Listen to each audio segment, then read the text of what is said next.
taking it easy. When the participation rate, thanks to artificial intelligence, being able to make everything we need with a participation rate of 9%, Right. what's the economy going to be like?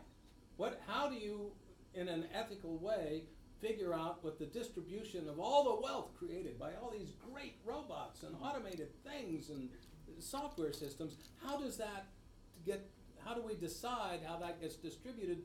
Do the 9% who do all the work have extra power to make the decisions? How do we keep agency for ourselves? That's a really good question, and I think we can have many different opinions about this, but one thing is very clear, that if you want to have a democracy, it cannot function if a vast majority of the people are just very, very angry all the time because they feel completely alienated and left behind.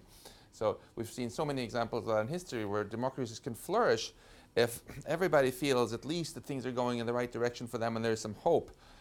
Whereas if you have situations where there's just too much divergence and most people... Huh? You don't even need a vast majority. Right.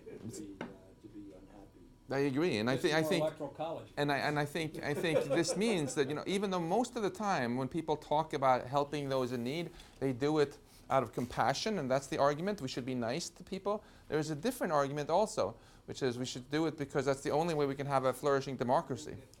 Well, these points, these political points, really come back again to sort of human nature, human condition points, and it strikes me that we have to have a call for an enhanced role of academia, because we are under attack right now with the anti-intellectualism, the anti-empiricism, anti-facts, etc., essentially propaganda and misinformation, and with the attack against the so-called elites. What you're saying is just fake news. Yes, just, yes. just ignore him.